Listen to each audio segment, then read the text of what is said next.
आज हम लोग पढ़ेंगे टॉपिक 1 से पॉलिटी। आपको 2 वीडियो डेमो के रूप में मिल चुके हैं, आप लोगों ने बहुत अच्छा लाइक किया और सब्सक्राइब किया, इसके लिए धन्यवाद। आज से हम स्टार्ट करते हैं क्लास 1, पॉलिटी की क्लास 1। आज से आपको डेली एक वीडियो मिलेगा जीएस से संबंधित, जो आपके हर एग्जाम के लिए अच्छा होगा और आपके इस प्लेटफॉर्म पे आपको बेस्ट से बेस्ट कंटेंट मिलेगा, उसके लिए आप बिल्कुल बेफिक्र रहिए, ठीक है। आज हम शुरू करते हैं पॉलिटी। पॉलिटी में सबसे पहले शुरू करेंगे राज व्यवस्था, है ना। राज व्यवस्था कहां से आई है, कहां से इसका जन्म हुआ और कौन कौन लोग थे इसको बनाने के लिए। थोड़ा सा लाइटिंग पे फोकस करते हैं, उसके बाद हम लोग अपने आर्टिकल्स पे चलेंगे, ठीक है। आपने नाम सुना होगा सुकरात का। सुकरात ग्रीक का एथेंस का एक व्यक्ति था, एक साधारण सा आदमी था। ग्रीक और एथेंस में उस समय पोप का शासन चलता था। पोप एक धर्मानुयायी होते हैं, हमारे ईसाई धर्म में पोप लोगों का वर्णन है। जैसे हिंदू धर्म में पुजारी होते हैं, मुस्लिम धर्म में मौलाना लोग होते हैं, वैसे ही ईसाई धर्म में पोप लोग आते हैं, पोप चर्च में रहते हैं। तो जब सुकरात का टाइम था तो ग्रीक में पोप का शासन चलता था। सुकरात एक कम पढ़े लिखे अशिक्षित व्यक्ति थे। सुकरात एक कम पढ़े लिखे अशिक्षित व्यक्ति थे, तो किसी कारणवश वो पोप के नियमों से विचलित हुए। इन्होंने पोप का विरोध करना शुरू कर दिया। पोप के विरोध करने के बाद सारी जो एथेंस की जनता थी वो पोप के समर्थन में आई और उन्होंने सुकरात का विरोध किया। सुकरात का एक शिष्य था,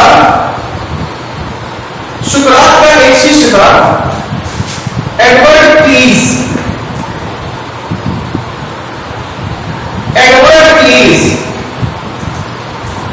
जो कि सुकरात के उद्देश्यों से बहुत ही प्रभावित हुआ था। एकमात्र शिष्य बना था एडवर्ड प्लीज, जिसको सुकरात ने प्लेटो की उपाधि, आपने नाम सुना होगा प्लेटो। तो क्वेश्चन पूछा जाता है प्लेटो क्या नाम है या एक उपाधि? तो याद रखना कि यह एक उपाधि है जो कि सुकरात के द्वारा दी गई। प्लेटो का वास्तविक नाम क्या था? एडवर्ड प्लीज, ठीक है। ग्रीस के एथेंस में इसका जन्म हुआ था और यह सुकरात का पहला शिष्य बना था। एकमात्र व्यक्ति जो सुकरात का पहला शिष्य बना, एक अशिक्षित आदमी का शिष्य बनना, जबकि पूरा ग्रीक इसके अगेंस्ट है, पोप के समर्थन में। प्लेटो सुकरात का शिष्य था, सुकरात प्लेटो का गुरु।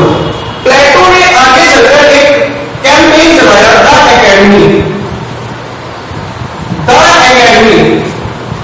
इसने एक संस्था खोली, याद रखना द एकेडमी संस्था किसने खोली? प्लेटो ने। प्लेटो का वास्तविक नाम था एडवर्ड प्लीज। प्लेटो एकमात्र सुकरात का शिष्य था। आई थिंक इतनी बातें क्लियर हो गई होंगी। एक बार फिर से रिपीट करो, प्लेटो का शिष्य, सुकरात का शिष्य प्लेटो, प्लेटो का वास्तविक नाम एडवर्ड प्लीज। एडवर्ड प्लीज ने क्या किया? द एकेडमी नामक संस्था खोली। द एकेडमी नामक संस्था में आपको भर्ती होने के लिए, एडमिशन लेने के लिए मैथ का ज्ञान आवश्यक था।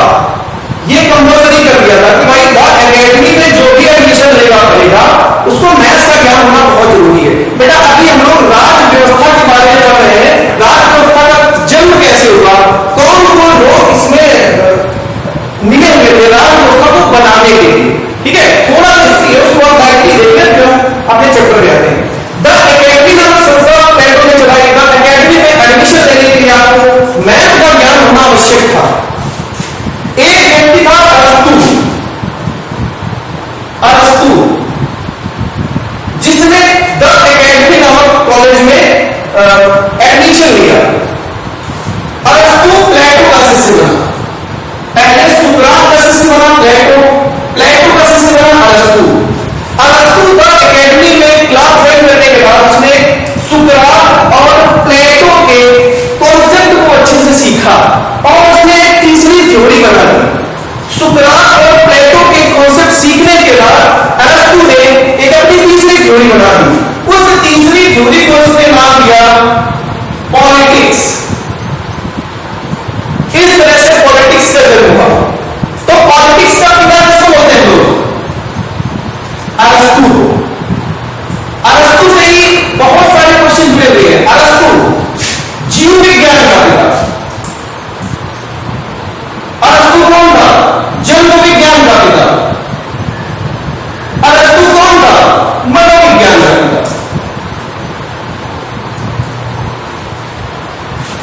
सुकरात का शिष्य प्लेटो, प्लेटो का शिष्य अरस्तु, अरस्तु ने पॉलिटिक्स बनाई, इसको पॉलिटिक्स का पिता बोलते हैं। अरस्तु ने जीव विज्ञान का जन्म दिया, अरस्तु ने जल विज्ञान को बनाया, अरस्तु ने मनोविज्ञान बनाया। ये सारे क्वेश्चन पूछ रहे थे प्रीवियस में, बहुत सारे क्वेश्चन पूछे गए इससे। फिर क्या करना, प्लेटो ने दो तीन किताबें लिखी, बहुत इंपॉर्टेंट है। एक उसकी द लॉस, एक उसकी द एकेडमी। याद रखना, ये जो द एकेडमी प्लेटो ने बनाई थी, ये आगे चलकर यूरोप का पहला विश्वविद्यालय बना, यूरोप का पहला विश्वविद्यालय बना, यूरोप का पहला विश्वविद्यालय द एकेडमी, जिसको बनाया था प्लेटो ने। प्लेटो ने द एकेडमी के अंदर सुकरात के कॉन्सेप्ट को सीखा था। जब द एकेडमी आई तो अरस्तु ने सुकरात और प्लेटो दोनों के कॉन्सेप्ट को सीख के पॉलिटिक्स बनाई। ठीक है, इसके बाद हम लोग पढ़ेंगे अरस्तु versus Sikandar. I think Sikandar का नाम सबने सुना, सिकंदर 356 में इसका जन्म हुआ, 336 में इसने शासन शुरू किया। बीसी बात कर रहे हो, बीसी 326 में 323 में इसकी मृत्यु हो गई, 323 बीसी में। बीसी मतलब बैकवर्ड टू क्राइसिस, ईशा पूर्व इसको बोलते हैं।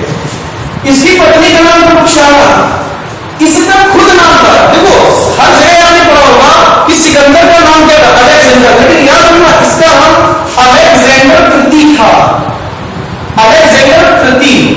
अलेक्जेंडर तृतीय इसका नाम था, और सिकंदर के पुत्र का नाम था सिकंदर चतुर्थ, सिकंदर चतुर्थ। इसके पिता का नाम था फिलिप,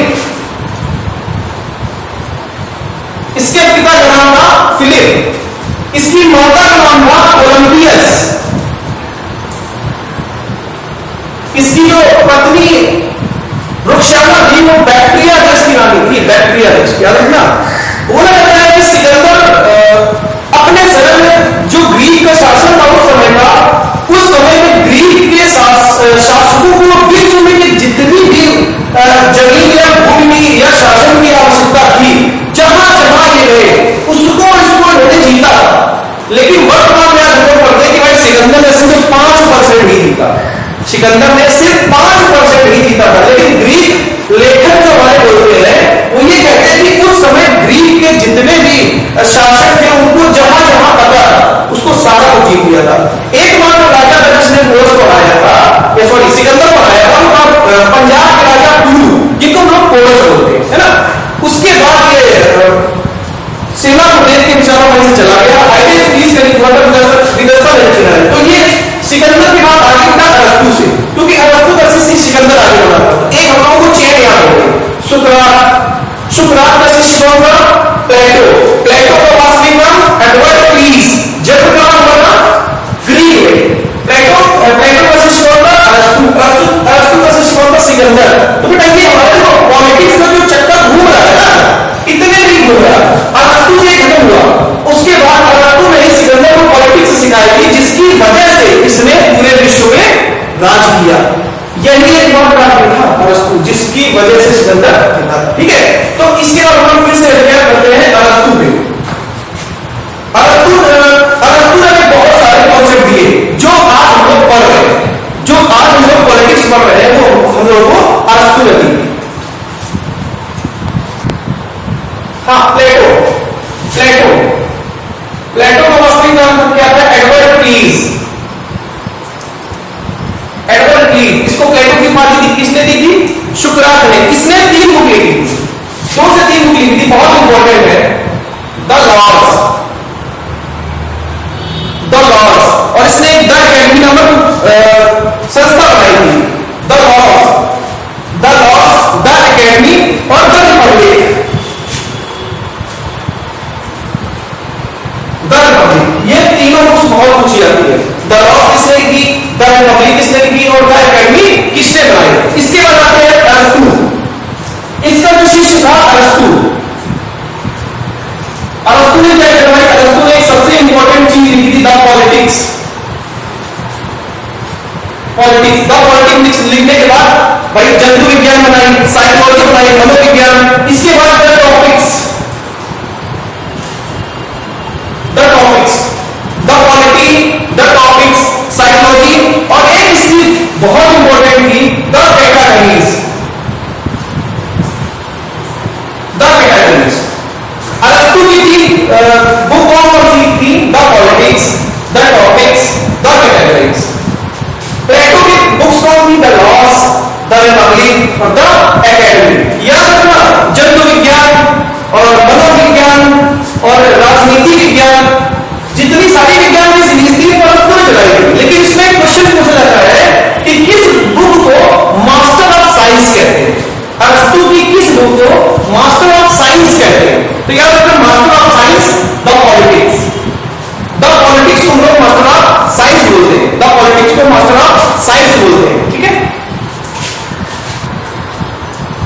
ठीक, अभी हम लोगों ने पढ़ा था कि जो राज्य व्यवस्था है, पॉलिटी है, वो कैसे बनी, किन किन लोगों का उसमें योगदान था। ठीक है, आई थिंक सारे बच्चे इतनी बातें समझ गए। अब हम लोग चलते हैं आज की राज्य व्यवस्था जो हमारे देश में चल रही है, हमारे देश में पूरे विश्व में चल रही है। तो याद रखना, व्यक्ति से ज्यादा, एक कॉन्सेप्ट दिया गया था, व्यक्ति से ज्यादा राज्य की महत्ता होती है, व्यक्ति से ज्यादा राज्य की महत्ता होती है। ये कॉन्सेप्ट किसने दिया था? प्लेटो ने। व्यक्ति से ज्यादा राज्य की महत्ता होती है, ये कॉन्सेप्ट दिया था प्लेटो ने। उसी कॉन्सेप्ट को आगे बढ़ाते हुए अरस्तु ने राज्य व्यवस्था बनाई थी। अरस्तु ने राज्य व्यवस्था बनाई थी। अरस्तु ने राज्य व्यवस्था बनाई थी।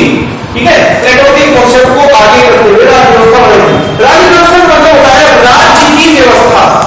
राज्य व्यवस्था का मतलब होता है राज्य की व्यवस्था। राज्य व्यवस्था को कैसे कंटिन्यू करना है, कैसे आगे चलाना है। जैसे उस समय में पोप का जो शासन था, इनके सब इतना करने के बाद पोप का शासन कहीं ना कहीं डिमोरलाइज हुआ राज्य व्यवस्था के बनने से, क्योंकि जो पोप का शासन था वो सिर्फ और पोप के लिए, पोप जो बोलता था तानाशाही जिसको हम लोग बोल सकते हैं, पोप जो बोलता था आपको वही करना है। लेकिन राज्य व्यवस्था का मतलब राज्य की व्यवस्था, सारा राज्य जो बोलेगा वही व्यवस्था की जाएगी। एक व्यक्ति का इसमें कोई बात नहीं है। तो याद रखना, जो व्यक्ति से बढ़कर राज्य सर्वोपरि है, ये कॉन्सेप्ट किसने दिया था? प्लेटो ने। उसको बढ़ाकर उसी पे राज्य व्यवस्था किसने बनाई? अरस्तु ने। अब हम चलते राज्य व्यवस्था। अगर राज्य व्यवस्था, पूरा व्यक्ति, पूरा स्टेट कैसे चलेगा, इसको बनाने के लिए संविधान बनाया गया, एक पुस्तक बनाई गई, एक लिखावट की कि भाई ये नियम है, ये कानून है, इसके आधार पर राज्य चलेगा। एक व्यक्ति के लिए कोई कानून नहीं है। ठीक है, तो उसके लिए संविधान बनाया गया। संविधान हमारा जब बना तो उसमें क्या क्या हुआ, कैसे कैसे उसमें एक्ट आए, कैसे कैसे चार्टर आए, अंग्रेजों ने क्या किया, और फाइनली आज जो संविधान बन रहे हैं वो कब बना, कैसे तैयार हुआ, उसने तैयार कराया, ये सब अब हम लोग प्रॉपर तरीके से पढ़ेंगे। आई थिंक संविधान कैसे बना, संविधान का निर्माण कैसे हुआ, वो सारे अच्छे समझ गए। ठीक है, अगर आपको कोई भी दिक्कत होगी तो आप कमेंट सेक्शन में कमेंट कर सकते हैं। ठीक है, तो संविधान हमने आपको बताया था डेमो वीडियो में कि 1600 में ईस्ट इंडिया कंपनी का भारत में आगमन हुआ।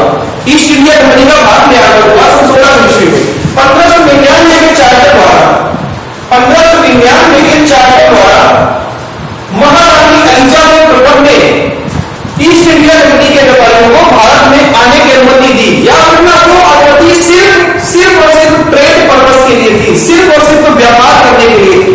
लेकिन व्यापार करते करते अंग्रेजों की नीतियां कैसे बदली, कैसे व्यापार करने के बाद वो शासन भी करने लगे, उसको पूरा बहुत अच्छे से क्लियर करेंगे।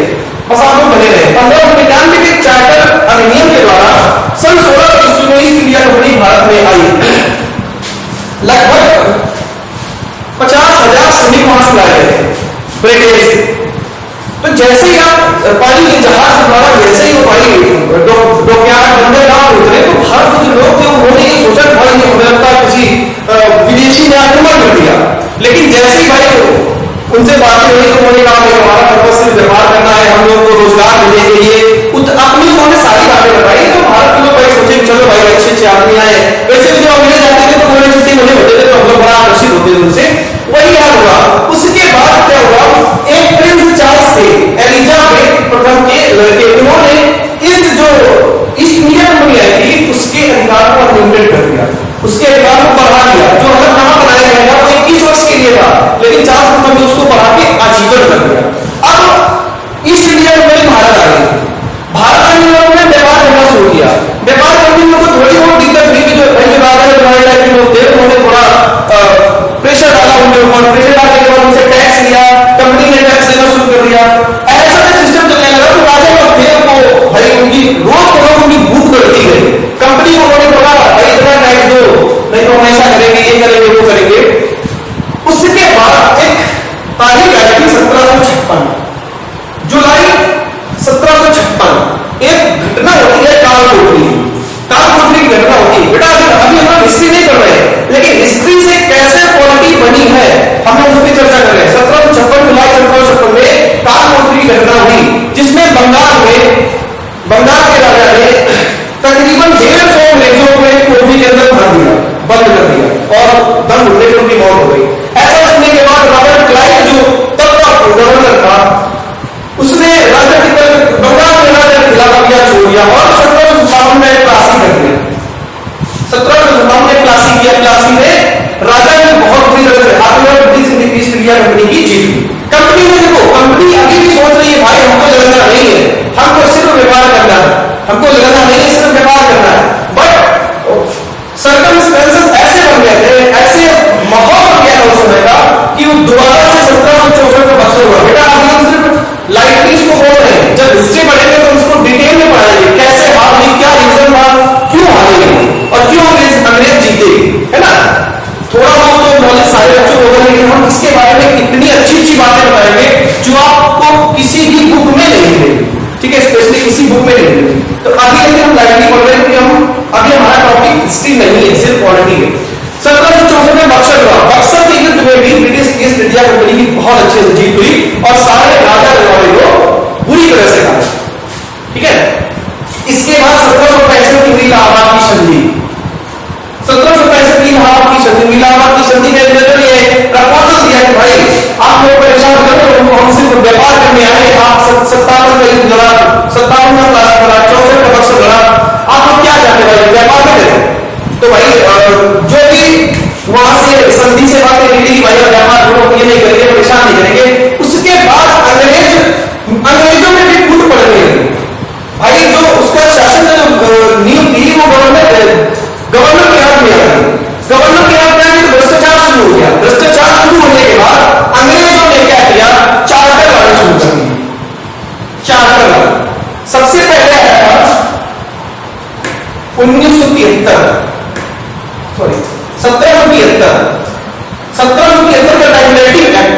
रेगुलेटिंग का मतलब क्या, रेगुलेट करना, मानना। तो जो बच्चे पूछते हैं चार्टर और एक्ट में क्या अंतर है, चार्टर में और नींव में क्या अंतर है, तो बेटा चार्टर सिर्फ कंपनी के लिए था, इससे भागियों को कोई संबंध, दूर तक कोई संबंध नहीं था। जो इसके बाद एक्ट बने, अधिनियम बने, वो भागियों के लिए, मतलब जो चार्टर होता है वो भागियों के लिए होता है, सिर्फ और सिर्फ ईस्ट इंडिया कंपनी के लिए होता है। तो 1773 में पहला चार्टर है।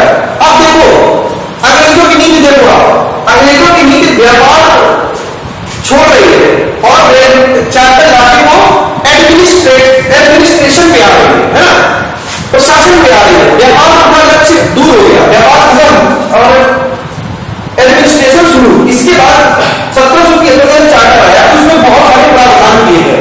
बहुत अच्छे से क्वेश्चन यहाँ से पूछे जाते हैं कि भाई 1773 के चार्टर में अंग्रेजों ने क्या क्या किया था। सबसे पहला क्वेश्चन आता है कि 1773 के चार्टर के समय ब्रिटेन का प्रधानमंत्री कौन था। किसी बच्चे को पता हो कि 1773 के रेगुलेटिंग के समय ब्रिटेन का प्रधानमंत्री कौन था तो नीचे कमेंट करें, ठीक है, आप उसका रिप्लाई जरूर करेंगे, ठीक है। याद रखना 1773 के समय ब्रिटेन का प्रधानमंत्री मिस नॉर्थ, एडवर्ड नॉर्थ। इसीलिए 1773 के एक्ट को नॉर्थ इंडिया एक्ट भी कहते हैं, नॉर्थ इंडिया एक्ट भी कहते हैं। 1773 के रेगुलेटिंग एक्ट का दूसरा नाम क्या है, north India act, north India act, ठीक है। इसी के 1773 के चार्टर में ही सुप्रीम कोर्ट बना, सुप्रीम कोर्ट की स्थापना की गई, ठीक है, सुप्रीम कोर्ट की स्थापना। अच्छा सुप्रीम, देखो यही देखो बातें आ गई। 1773 में पहला ही चार्टर आया था, उसमें कोर्ट ला दिया गया। क्यों, भ्रष्टाचार बढ़ चुका था। नहीं, 1764 में बक्सर होता, उसके बाद जैसे ही प्रशासन की बात हो, कंपनी के हाथ में क्वेश्चन पूछे जाते हैं कि भाई किस युद्ध के बाद अंग्रेजों ने पूर्णतया भारत पर एक अधिकार कर लिया। 1764 में बक्सर, ये अच्छे क्वेश्चन है, आप प्रीवियस ईयर में क्वेश्चन पूछे गए। किस युद्ध के बाद अंग्रेजों की भारत में पूरी तरह से एंट्री हो गई थी, तो 1764 का बक्सर। जैसे ही अंग्रेजों ने पूरी तरह से एंट्री की तो जितना भी एडमिनिस्ट्रेशन था अंग्रेजों के हाथ में आ गया, और एडमिनिस्ट्रेशन अंग्रेजों के हाथ में आते ही गवर्नमेंट ने भ्रष्टाचार शुरू कर दिया। भ्रष्टाचार जैसे शुरू किया, बात ऊपर गई, तो सबसे पहले क्या बनाया गया, सुप्रीम कोर्ट। आया ना 1773 जो रेगुलेटिंग एक्ट है उसमें सबसे पहले सुप्रीम कोर्ट आया। क्यों आया, भाई भ्रष्टाचार शुरू हो गया था। जब भ्रष्टाचार होगा तो मुकदमा होगा, मुकदमा होगा तो भाई कोर्ट की आवश्यकता होगी, सिंपल सी बात है, ठीक है। याद रखना ये जो सुप्रीम कोर्ट बना था, कहां बना था, कलकत्ता, कलकत्ता। ये सुप्रीम कोर्ट भारतीयों के लिए नहीं था, ठीक है, क्योंकि हमने क्या पढ़ा, चार्टर थोड़ा बन रहा है, चार्टर किसके लिए था, सिर्फ ईस्ट इंडिया कंपनी के लिए। तो ये जो कलकत्ता में सुप्रीम कोर्ट बना था, जिसके प्रथम न्यायाधीश इलियास इब्ने शाह थे, तो वो सिर्फ अंग्रेजों के लिए था। भारतीयों में भाई भारतीय ट्रायल क्यों करेंगे, आप खुद सोचो, भारतीय ट्रायल क्यों करेंगे भाई, जब भारत का कोई उसमें रिकॉर्ड है नहीं, भारत से मजदूर है, हम मजदूर है क्या भ्रष्टाचार करेंगे, एक छोटा सा मजदूर है, तो भ्रष्टाचार करते हैं बड़े आदमी, बड़े कंपनी गवर्नर जनरल साहब वॉइस रॉय साहब, जो आगे इनका नाम बदला जाएगा, सारी चीजें बताएंगे, गवर्नर का बना, बंगाल का गवर्नर, भारत का गवर्नर का बना, सारी चीजें होंगी। तो ये जो कलकत्ता में, अच्छा पहली सुप्रीम कोर्ट खुली कहां थी, कलकत्ता में, किस एक्ट के तहत खुली थी, 1773 रेगुलेटरी एक्ट में। पहला मुख्य न्यायाधीश कौन था, इलियास इब्ने, इलियास इब्ने के साथ कितने अन्य न्यायाधीश थे, 3, कौन कौन से, चैम्बर्स, एक थे चैम्बर्स, एक थे हाइड और एक थे लिनेस्टर, एक थे चैम्बर्स, एक थे हाइड और एक थे लिनेस्टर। याद रखना क्वेश्चन, जो एक मुख्य न्यायाधीश था इलियास इब्ने, उसके साथ कितने न्यायाधीश थे, 3, उनके नाम क्या थे, चैम्बर्स, हाइड और लिनेस्टर, चैम्बर्स, हाइड और लिनेस्टर। किस एक्ट के तहत में, 1773 का रेगुलेटिंग एक्ट, 1773 का रेगुलेटिंग एक्ट का दूसरा नाम क्या है, नॉर्थ इंडिया एक्ट। ये पूरी तरह से लागू हुआ 1774, ठीक है। आई थिंक इतनी बातें क्लियर होगी। इसके बाद एक बहुत अच्छा टॉपिक इसमें आता है, बंगाल का गवर्नर, बंगाल का गवर्नर जनरल बना, बंगाल का गवर्नर, बंगाल का गवर्नर जनरल बना। 1773 के रेगुलेटिंग एक्ट के तहत बंगाल का गवर्नर भारत का गवर्नर जनरल बना, और भारत का पहला गवर्नर जनरल कौन था, वॉरेन हेस्टिंग, वॉरेन हेस्टिंग, जो बंगाल का पहला गवर्नर जनरल बना था वो था वॉरेन हेस्टिंग। किस एक्ट के तहत बना था, 1773 का रेगुलेटिंग एक्ट, 1773 का रेगुलेटिंग एक्ट। किस एक्ट के तहत बंगाल के गवर्नर को बंगाल का गवर्नर जनरल बनाया गया, तो भाई 1773 का रेगुलेटिंग एक्ट, ये पूछा गया था रेलवे में, ठीक है। और पहला गवर्नर जनरल कौन बना, वॉरेन हेस्टिंग। इसके बाद 1773 के रेगुलेटिंग एक्ट के तहत एक काम और किया गया था कि जो जितने भी कंपनी के कर्मचारी थे, जितने भी कंपनी के कर्मचारी थे, उनके निजी व्यापारों को बंद कराया गया था। जितने भी कंपनी के कर्मचारी थे उनके निजी व्यापारों को बंद कराया गया था। ये 1773 के रेगुलेटिंग एक्ट में था। जैसे आज आप लोग देखो ना, जैसे सरकार का प्रभाव है कि कोई भी सरकारी टीचर प्राइवेट नहीं पढ़ाएगा, ये आप लोग जानते हैं। उसी तरह से कोई भी कंपनी का कर्मचारी अपना निजी व्यापार नहीं करेगा, ये नियम था, क्वेश्चन पूछा जाता है। उसके बाद किस एक्ट के तहत एक बोर्ड ऑफ डायरेक्टर बनाया गया, बोर्ड ऑफ डायरेक्टर बनाया गया। बोर्ड ऑफ डायरेक्टर का काम क्या है, किस लिए बनाया गया, ये सिर्फ कंपनी के काम को देखता था, कंपनी के काम को। जैसे आप सीए होते ना, चार्टर्ड अकाउंटेंट, कंपनी का सारा काम देखते हैं, है ना। अब रिलायंस मुकेश अंबानी की कंपनी है, अब मुकेश अंबानी के पास थोड़ा भी होगा कि रोज का डिटेल लिखते होंगे भाई, जो वहां के सीईओ होंगे, वहां के हेड होंगे, सीईओ होंगे, वही उसका कंपनी का पूरा आय व्यय को विवरण देंगे। इसी तरह से ईस्ट इंडिया कंपनी में भी बीओडी बनाया गया। बीओडी मतलब बोर्ड ऑफ डायरेक्टर्स, जो कंपनी के काम को देखते थे। ये क्वेश्चन भी पूछा जाता था कि बोर्ड ऑफ डायरेक्टर किस क्षेत्र के लिए से संबंधित थे, तो वो कंपनी के काम को देखते थे, ठीक है। इसके बाद आता है जो 1773 का रेगुलेटिंग एक्ट था, वो ब्रिटिश ईस्ट इंडिया कंपनी के कार्यों को नियंत्रित करने के लिए सरकार का पहला कदम था। जो 1773 का रेगुलेटिंग एक्ट था, वो ब्रिटिश ईस्ट इंडिया कंपनी के कार्यों को नियंत्रित करने का पहला कदम था। इसके बाद उन्होंने, सरकार ने इसी एक्ट के तहत कंपनी के प्रशासनिक और राजनीतिक कार्यों को मान्यता दी। प्रशासनिक और राजनीतिक कार्यों को मान्यता दी।